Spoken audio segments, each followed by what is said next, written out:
The snow-capped peak behind me is indicative of the fact that it's October here in the Nevada desert. We're at Spring Mountain Raceway near Pahrump, Nevada.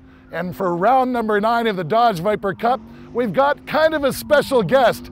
He's made it exciting all through practice and qualifying, but he missed the drivers' meeting. So Tanner Faust is going to be starting well back. So he has an opportunity to make this spectacular. This is Dodge Viper Cup.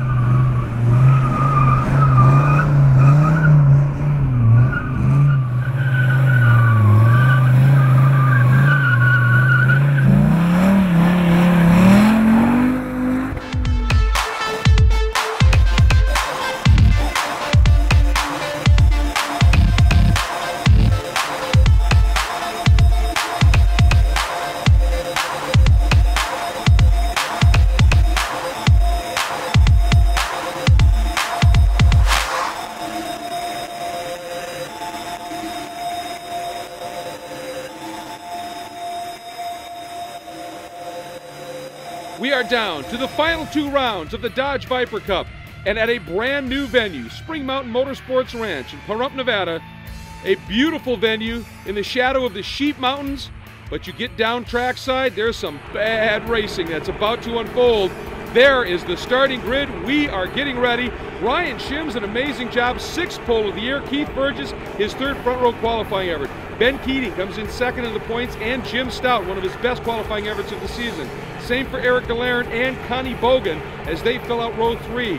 Then Dave Mazik and Tanner Faust, one of our guest drivers. You see where it says disqualified there. Ironically, folks, pretty much the rest of the field were moved to the back of the pack because they missed the drivers' meeting. Again, I know, it's been a bit of a habit this year. This is going to be interesting to see some very quick drivers in the back of the pack. The green flag is shown at the back of the grid, Tom. We are ready to go racing, round 9. All right, but first of all, let's make sure that everybody knows where the drivers' meeting is. We're going racing, Greg. And there it is. We are underway. Tanner Faust, that red Viper on the far right of your screen, getting a great launch. He had a tremendous qualifying time, would have started 3rd, folks. You see all of that dirt and debris being blown up in the air, and Tom, that was because of a previous race. Yeah, 25-minute delay for an oil down that went almost all the way around this 3.1-mile course. So we knew it was going to be tough on these Dodge Viper Cup guys in the first lap, and you see it firsthand. Ben Keating's getting a full face full of that speedy drive. Getting a bunch of junk thrown up, and he has gotten around Keith Burgess, slotted into that 2nd spot, forcing Burgess back into 3rd, and there's the look. That is Shims leading, and Keating right behind. These two have been at it all year long, and Burgess, more often than not, has been right in the mix as well. So we're back to status quo, but it's awfully exciting stuff. You know, this isn't a track that anybody really does a lot of testing at, except for Michael Von Quillick, who happens to live in Pahrump. So it's still a learning process for most of these guys. This is primarily a driver's school track. This is the first professional television race they've ever held here. And what a show, especially by Tanner Faust, already up to 4th. You saw him in the background making his way around a couple more cars. And folks, we're but halfway through this opening lap on this long track. Once again, Keating racy early. You know, Ben Keating will definitely go 11/10 when he sees an opportunity, and he knows this is the opportunity. With the compromised friction on the course, you can see Tanner Faust coming up through the back there, so they're going to make it a trio. Now, while the course is compromised in terms of friction, Ben Keating knows that this suits his style. Ooh, just maybe a little bit too much. And I'll tell you what, compromised friction, that is where Tanner Faust lives. As you take a look, as he makes the move up through the pack here and gets by Keating at that point. Tanner Faust loves it sideways, so these low grip situations, I think, really playing into his hands. Absolutely, because he has that feel in his right foot. He knows when they're lighting up and he knows when they're not. And Tanner Faust used that to come all the way up through the Dodge Viper Cup grid in probably some of the toughest conditions we've seen all year. Key corner right there, turn 16, leads them on to the longest straight here, and it has been lengthened even further than that. As you can see, there's the pavement change as they get down now into what they call the new bus stop section, and then a couple of tight right-handers, then into a swoopy S section, then onto the front straight once again. And look at this, Tanner Faust is eating dust, but eating it up, takes a peek, little wide there, has to tuck back in. Great action, and we're not even done with lap 1. You get the feeling Tanner Faust is just trying to feel his way around Ryan Shims. He's definitely there, and the number 33 car of Ben Keating still in contention. You saw right there Little bit of a protective early turn in by Shims. He's certainly aware that Tanner is there. The interesting thing is Tanner being smart here, he's letting Shims sort of, break the path here, see exactly where you can go, and I think he realizes, I can go in a little bit deeper than Ryan is. That's why he's being so aggressive. But you can see, Tom, that track's still dirty. And it's a long race, and Tanner Faust has definitely been around the block a couple of times. This is turning out to be a great race at the front, but keep in mind, Ryan Shims has a championship to win here. So a good finish, especially relative to Ben Keating, extremely important. Be back. We're back, round 9 of the Dodge Viper Cup, Spring Mountain Motorsports Ranch, and Tom, this really is an oasis. It's got virtually everything going for it. Over 80 garages, a beautiful clubhouse, even a spa, a gun range, and a great driver's school.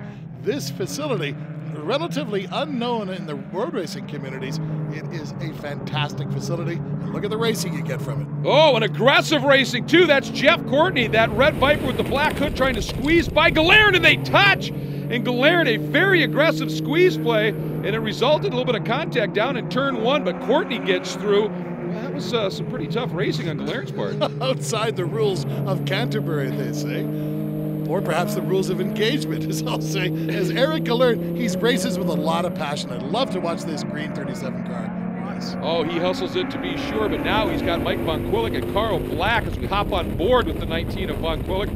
That's the red Viper with the white hood on it, and right behind him is Black. And look at the run. Von Quillick gets up the inside, but he drops those left side tires. You saw that little bit of dirt spritz up, loses some grip. Galern going to tuck back down the inside, and looks like Galern may have it, but he doesn't. Von Quillick again, straight lines to the apex, but you can see how dusty it is there. No grip. Galern through, and Carl Black coming through as well. And the beneficiary is Carl Black. He's just stayed patient enough as they go over that little yump there. Carl Black saw this whole thing happening in front of him. Naturally, these two guys slow down a little bit. He knew he had the momentum. Don't you love that about 650 horsepower, single mate racing? Absolutely, and these shots as Von Quillick down the inside forces him out. Black's going to try and gather it up all over the back.